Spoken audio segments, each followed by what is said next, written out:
Halo teman-teman, nama saya Angelica Gitra Madeline. Dan saya Kevin Baldemar Limantara.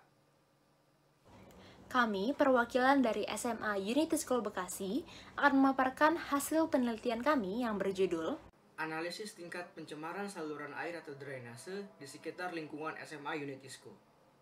Nah, penelitian ini dilatar belakangi dengan kondisi perkotaan yang semakin pesat oleh pemukiman dan penduduk sehingga terjadi perubahan dalam kondisi ekologis lingkungan. Salah satu infrastruktur perkotaan yang penting adalah saluran drainase yang berfungsi mengalirkan air atau runoff agar tidak terjadi genangan di permukaan. Rumusan masalah yang dibahas dalam penelitian ini adalah pertama, bagaimana kondisi infrastruktur dari saluran air atau drainase di sekitar lingkungan SMA Unity School. Sejauh mana tingkat pencemaran saluran air atau drainase di sekitar lingkungan SMA Unity School dari segi parameter fisik dan biologi.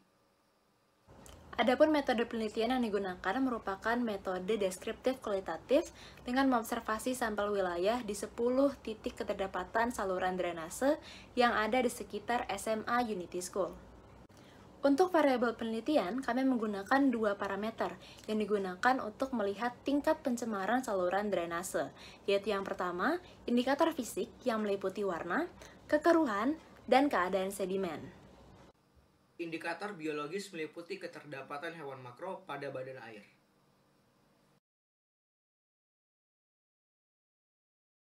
Adapun hasil penelitian ini adalah saluran air atau drainase di wilayah perkotaan sangat penting, terutama secara fungsi ekologis karena dapat menampung air limpasan permukaan sehingga tidak terjadi genangan dan air dapat mengalir menuju sistem sungai utama.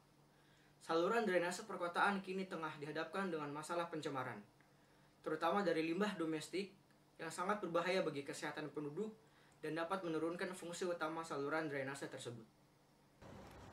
Hasil observasi kami menunjukkan bahwa pertama, mayoritas saluran air atau drainase di sekitar lingkungan SMA Unity School berjenis drainase terbuka buatan dengan konstruksi dominan beton dan dengan ukuran lebar 1 meteran maksimal dengan kedalaman tidak lebih dari 1 meter.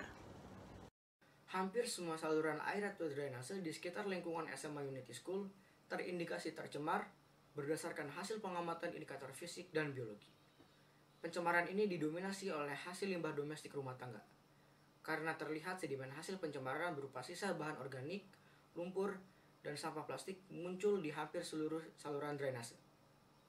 Yang ketiga, kondisi pencemaran saluran drainase di lingkungan permukiman perkotaan akan berdampak pada terjadinya genangan dan banjir saat curah hujan tinggi karena sedimen hasil pencemaran akan mengurangi volume luas saluran drainase.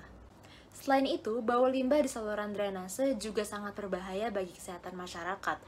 Dan lingkungan drainase yang kotor juga akan memicu munculnya hewan-hewan parasit yang juga sangat berbahaya bagi kesehatan masyarakat. Teman-teman, itulah deskripsi hasil penelitian kami tentang kondisi saluran drainase di sekitar lingkungan tempat kami belajar, yaitu SMA Unity School, Kota Bekasi. Mari berkontribusi menjaga lingkungan kita dengan tidak membuang sampah sembarangan di saluran air atau drainase, sehingga fungsi infrastruktur kota ini tetap terjaga dengan baik. Sekian dari kami, dan terima kasih.